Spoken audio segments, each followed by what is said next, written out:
Kembali kita, materi pada hari ini menyangkut tentang seri hukum pidana. Kali ini kita akan membahas tentang gabungan tindak pidana. Nah, dalam suatu perbuatan pidana bisa saja orang melakukan suatu perbuatan pidana. Dalam sekali satu perbuatan ada dua pasal pidana yang bisa diterapkan kepada orang tersebut, ya. Jadi satu perbuatan ada dua pasal pemidanaan kumulatif yang berikan orang tersebut. Nah, kalau keadaan seperti ini, bagaimana cara memberikan sanksi pidana? Apakah diakumulasi? Apakah yang terberat saja? Apakah ada menghilangkan suatu perbuatan yang satu dengan perbuatan yang lain? Nah, kita akan membahas ini secara detail. Apa yang dimaksud itu dengan gabungan tindak pidana? Nah, gabungan tindak pidana dalam konteks bahasa aslinya, itu bahasa Belanda, KUHP, itu disebut sebagai samenloop. Ya, samenloop van straftenfeiten. Samenloop van straftenfeiten. Ya, atau bahasa Latin disebut sebagai concursus, ya, atau concursus. Ya, nanti jenis-jenisnya ada beberapa bentuk. Nah, kita mulai. Kita lihat gabungan satu orang yang melakukan beberapa peristiwa pidana. Jadi satu orang melakukan beberapa peristiwa pidana. Ya, gabungan itu besar berhubungan dengan asas nebis in idem yang tercantum dalam pasal 76. Ya, di pasal 76 kita dilihat di situ adalah kecuali dalam hal putusan hakim, ya, ini menyangkut di putusan hakim, ya, mungkin diulang, orang tidak boleh dituntut dua kali karena perbuatan oleh hakim terhadap dirinya telah diadili dengan putusan yang menjadi tetap. Artinya apa? Putusan yang telah mempunyai kekuatan hukum tetap terhadap suatu perbuatan objek yang sama, pelaku yang sama, tidak boleh dilakukan penuntutan dua kali. Jadi kalau sudah melakukan suatu perbuatan tidak boleh lagi diadili yang sama.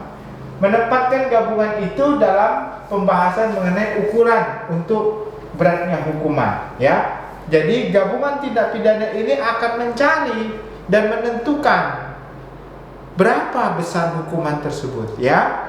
Apakah hukumannya ditambah, dijumlahkan, lalu diakumulasi dengan pengurangan, atau diabsorpsi, ya. Nanti kita akan belajar tentang apa yang disebut sebagai absorpsi, akumulasi murni, akumulasi tidak murni dalam menentukan besarnya hukuman tersebut. Nah, gabungan itu juga sebagai dari pelajaran mengenai dapat dihukum atau tidaknya dihukum sakbarfe pembuat. Karena dalam pasal 63 dan pasal 4 menyinggung hubungan antara peristiwa pidana dan perbuatannya. Nah, kalau kita lihat lagi di pasal 63 dan 64 itu terkait dengan apa? Terkait tentang pembarengan tindak pidana. Ya, jadi jika suatu perbuatan masuk dalam lebih dari satu aturan pidana, maka yang dikenakan hanya satu di antara hukum itu. Jika berbeda-beda dikenakan membuat ancaman pidana pokok yang terberat. Pasal 64 dan 63 ini tercakup tentang stelsel pemidanaan, ya, stelsel pemidanaan. Bagaimana cara klasifikasi pemidanaan terhadap orang yang melakukan tindak pidana lebih dari satu perbuatan. Nah, gabungan itu juga bagian dari pembelajaran mengenai peristiwa pidana atau disebut sebagai strafbarfeit, ya, strafbarfeit. Biarpun ia memilih gabungan itu sebagai salah satu ukuran untuk menentukan beratnya hukuman. Nah, jadi kita akan melihat tindakan-tindakan gabungan dari tindak pidana tadi yang disebut sebagai samenloop atau konkursus, ya, atau samenloop. Nah, ada yang disebut konkursus idealis. Ada satu perbuatan, ada konkursus realis. Apa yang dimaksud dengan konkursus idealis dan konkursus realis. Concursus idealis di sini disebutkan adalah disebut sebagai endatse samelop, yaitu pembarengan tindakan tunggal, pembarengan tindakan tunggal atau pembarengan ketentuan pidana yang kemudian dapat lagi nanti dibagi menjadi concursus idealis homogenus dengan concursus idealis heterogenus. Sedangkan concursus realis adalah disebut sebagai merdates samelop, yaitu pembarengan tindakan jamak. Tadi pembarengan tindakan tunggal, sekarang ada pembarengan tindakan jamak atau pembarengan tindak pidana yang dapat nanti dibedakan menjadi concursus realis homogenus dengan concursus realis heterogenus. Jadi kita melihat suatu idealis adalah perbuatan jamak apabila seorang melakukan satu perbuatan yang melanggar beberapa ketentuan pidana. Jadi satu, dia melanggar beberapa ketentuan. Kok bisa satu orang melakukan beberapa ketentuan pidana? Contohnya apa? Contohnya kita lihat memperkosa dalam orang yang memperkosa di tempat umum. Waduh, kalau ada orang memperkosa di tempat umum itu melanggar pasal 281 dan 285 sekaligus, Contohnya pasal 281 dan pasal 285 sekaligus. Nah, contoh kita lihat di pasal 281 itu apa? Di pasal 281 itu disebutkan di sini adalah diancam dengan pidana penjara paling lama 2 tahun, 8 bulan, barang siapa dengan sengaja terbuka melanggar kesusilaan, jadi secara terbuka melanggar kesusilaan, yaitu bertentangan dengan azas-azas kesusilaan. Lalu orang itu kan memperkosa di mana?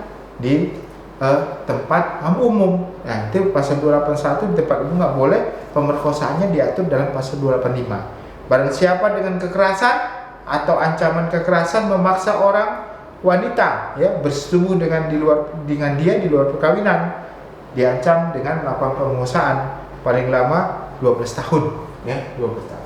Nah, jadi itu disebut sebagai apa? Concursus idealis, satu perbuatan dengan beberapa tindakan-tindakan yang dilakukan. Nah, ada juga nanti kita lihat concursus jamak atau concursus realis, idealis dengan realis. Jadi contohnya orang melakukan pembunuhan 338, tapi yang dibunuh rentetan. Pertama, kedua, ketiga, jadi beberapa kali, Atau orang mencuri dalam satu bulan dia mencuri 5 kali, jadi 1, 2 tidak. Jadi itu yang sejenis homogenus. Nah, kita lihat terkait dengan concursus realis tadi. Nah, di pasal 63 disebutkan jika sesuatu perbuatan termasuk dalam beberapa ketentuan pidana, maka hanyalah dikenakan satu saja dari ketentuan pidana tersebut. Jadi kalau orang melakukan tadi satu perbuatan beberapa ketentuan pidana, maka hanya dikenakan satu saja dari ketentuan itu. Jika hukumannya berlainan, maka yang dikenakan ialah ketentuan yang memberatkan hukuman pokoknya. Nah, jadi dalam konteks ini contohnya orang melakukan apa tadi? Pemerkosaan 285 di tempat umum 281, maka mana yang paling berat? Kalau yang paling berat adalah hukumannya ada pemerkosaan, maka sanksi pidana yang diterapkan adalah dikenakan hanya satu saja dari ketentuan itu, maka dikenakan adalah pasal 285 kali yang memberat, yang memberatkan hukum, karena hukumannya apa? 12 tahun, maka diterapkan itu. Nah, menurut Voss, fate sebagai suatu perbuatan fisik ialah perbuatan material atau perbuatan fisik adalah perbuatan yang dilihat terlepas dari akibat yang ditimbulkan. Maka contohnya dibunuh karena dipukul, maka fate yaitu perbuatan material adalah melakukan perbuatan pemukulan. Nah, kita lihat lagi menurut Voss. Ada 2 alasan KUHP untuk menentukan apa yang dikenakan adalah ketentuan pidana yang terberat.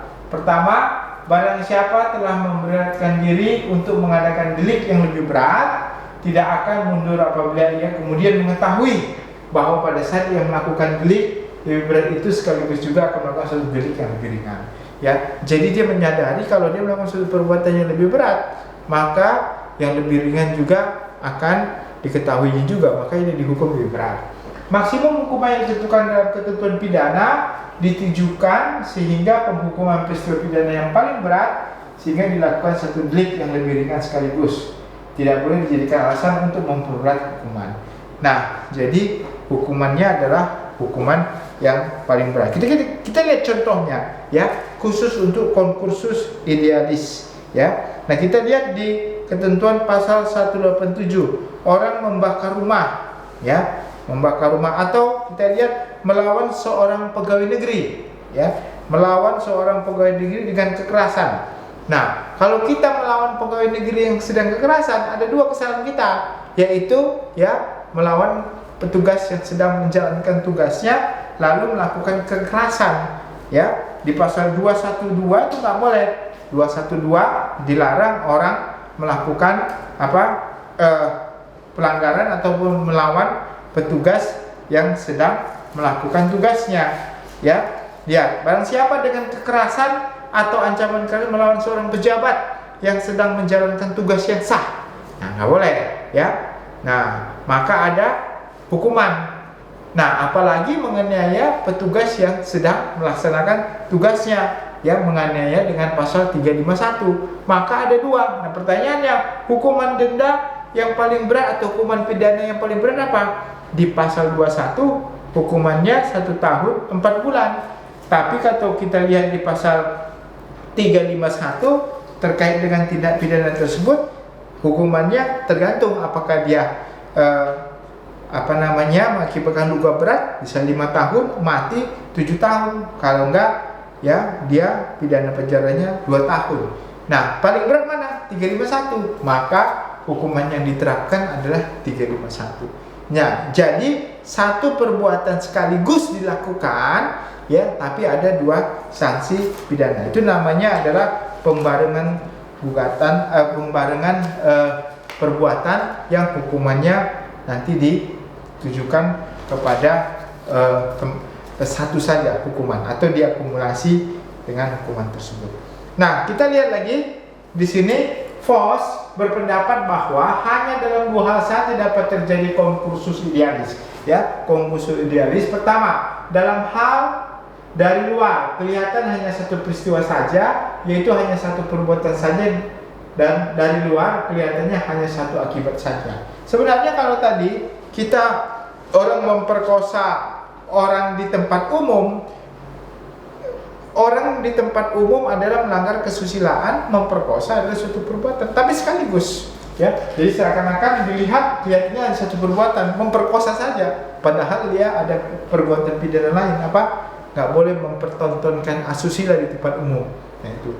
Tadi satu lagi, melakukan kekerasan kepada pejabat yang sedang bertugas, ya, penganiayaan, ya, mengakibatkan apa? Satu perbuatan, seakan-akan kita melakukan penganiayaan, tapi tidak, karena ada pasal lain itu yang melawan petugas, ya.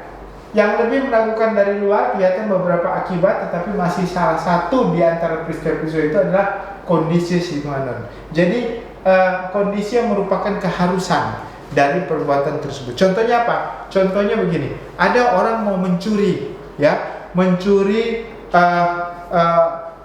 barang yang ada di estalase, ya.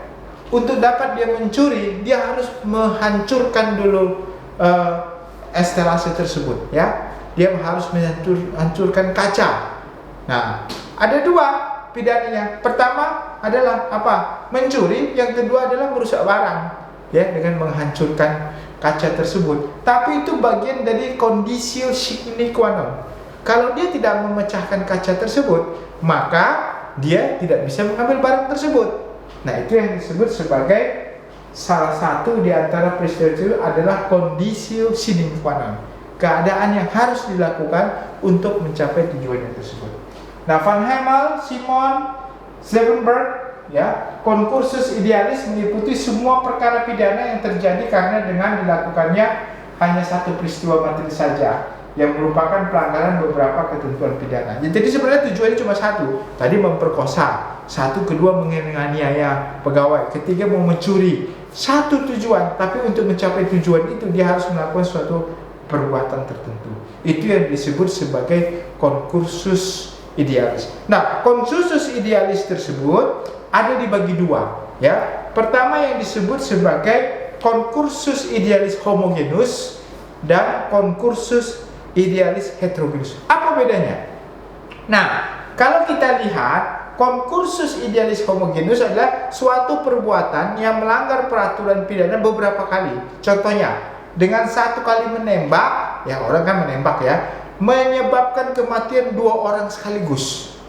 Nah, itu konkursus idealis homogenus. Perbuatannya cuma satu, apa? Menembak orang. Tapi hasil tembak itu kena 1 orang, kena lagi 1 orang. Jadi 2 yang mati sekali tembak. Ya, itu namanya konkursus idealis, ya, homogenus.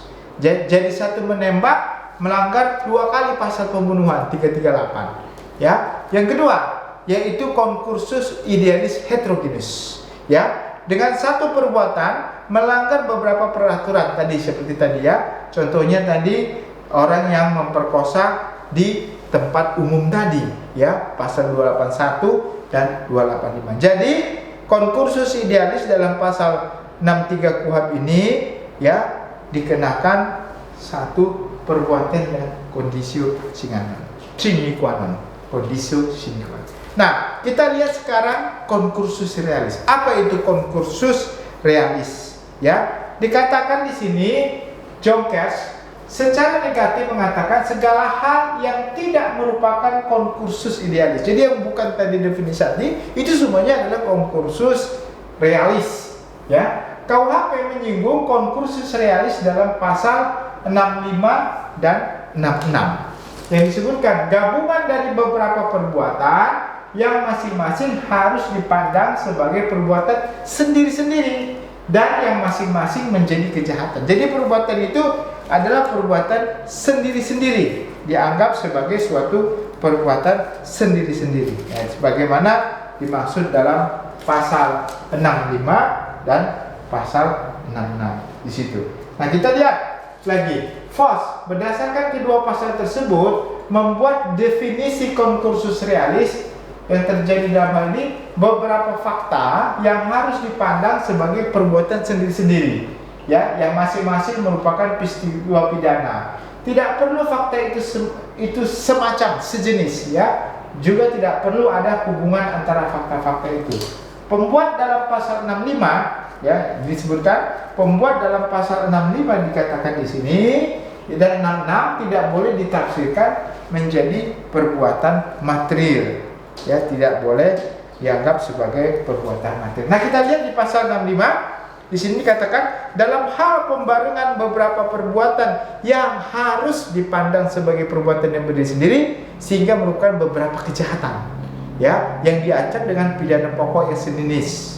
Hanya satu saja hukum pidananya yang dijatuhkan, ya, di pasal 66 dalam hal pembarengan beberapa perbuatan yang masing-masing harus dipandang sebagai suatu perbuatan yang berdiri sendiri, maka ancaman pidananya, ya, tidak boleh melebihi pidana yang terberat ditambah sepertiga, ya. Jadi yang pertamanya itu homogenusnya adalah maksimum pidananya terberat adalah maksimum pidana ancaman terberat, sedangkan heterogenus terberat masih ditambah lagi sepertiganya.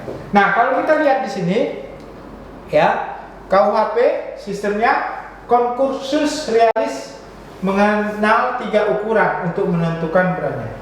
Ya, kita lihat yang pertama adalah sistem absorpsi yang diperberat, sistem akumulasi yang diperingan, atau sistem akumulasi.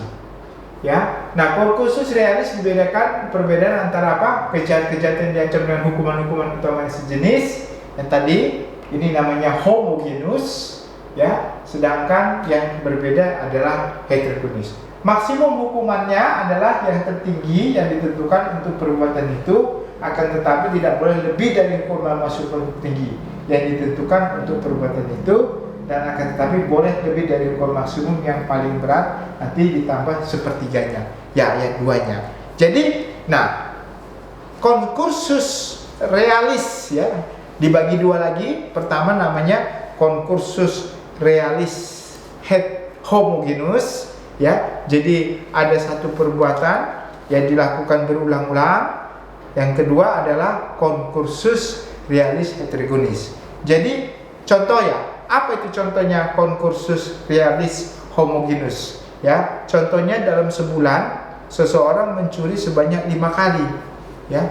Nah, itu 5 kali mencuri, maka ia didakwa melanggar pasal 362 sebanyak 5 kali.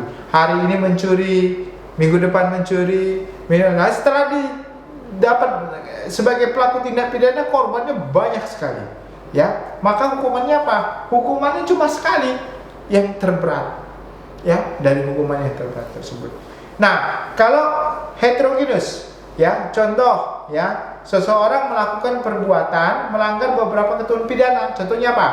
Minggu lalu dia mencuri, lalu minggu ini memperkosa, minggu berikutnya membunuh, ya. Jadi konkursus ini dikaitkan dengan pidana yang diancamkan kepada kejahatan-kejahatan terjadi, ya, pasal 5 dan pasal 6 tadi. Nah, kalau tindak pidananya terjadi yang beda-beda tadi, ya, maka harus dicari pidana yang terberatnya apa, ya. Contohnya tadi ada apa? Ada mencuri, memperkosa, dan membunuh, ya. Hukuman pidana paling tinggi apa? Adalah membunuh, ya, membunuh. Dan membunuh itu ditambah 1/3, ya, lagi hukuman maksimumnya, ya. Jadi kalau membunuh contohnya tindak pidana maksimumnya adalah 15 tahun, maka ditambah 1/3-nya jadi 20 tahun, ya. Nah, jadi itu yang dimaksud dengan konkursus realis heterogenus. Nah, kita lihat di sini kejahatan-kejahatan yang diancam dengan hukuman utama yang tidak sejenis. Yang tidak sejenis berarti dia heterogenus, pasal 66 ayat 1. Akan tetapi jumlah hukuman tidak boleh melebihi hukuman terberat sekali ditambah dengan 1/3 tadi, ya. Jumlah hukuman tidak boleh melebihi hukuman yang terberat sekali ditambah dengan 1/3. Hukuman denda dihitung menurut maksimum hukuman kurungan denda yang ditentukan perbuatan itu. Ukuran untuk dapat, ya, beratnya hukuman disebut sistem kumulasi yang dipingat. Nah, kalau pelanggaran-pelanggaran, ya, tidak ada konkursus, ya, karena hukuman pelanggaran itu hanya lebih banyak denda, ya, denda. Nah, kita lihat bagaimana sebenarnya konteks pemberian sanksi terhadap ini, terhadap gabungan tindak pidana tersebut. Nah, di sini kita lihat, ya, perbuatan terus-menerus. Nah, jadi ada dua. Pertama tadi, ya, pembarengan atau samenelup tindak pidana dibagi menjadi dua.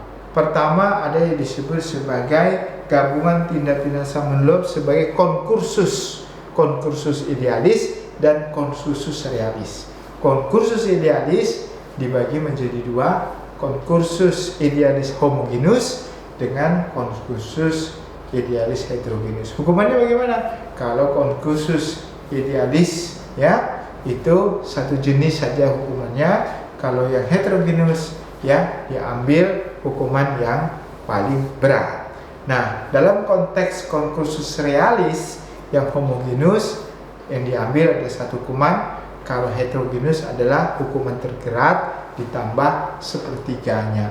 Nah, itu yang disebut sebagai pembarengan perbuatan pidananya. Nah, selain itu ada disebut sebagai perbuatan berlanjut, ya. Ini merupakan konteks pemberatan terhadap perbuatan pidana. Apa yang dimaksud sebagai perbuatan berlanjut? Lihat lagi, ya. Perbuatan terus-menerus. Beberapa perbuatan berhubungan sehingga dengan demikian harus dipandang sebagai perbuatan yang terus-menerus. Menurut memori Van Tolichting menyebut 3 syarat.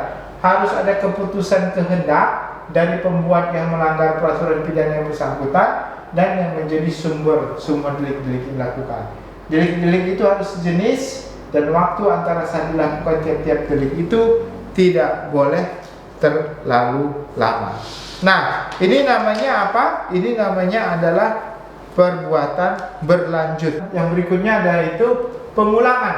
Nah, ini pengulangan tindak pidana. Ini pemberatan juga yang namanya residivis, ya. Orang ini melakukan tindakan perbuatan berulang. Pompe, gabungan maupun pengulangan adalah satu orang yang telah melakukan perbuatan secara pidana berulang-ulang, residivis ya. Gabungan dalam waktu antara dilakukan dua peristiwa pidana, maka pembuat tersebut tidak jatuh hukuman karena peristiwa yang telah dilakukan paling pertama di antara kedua peristiwa.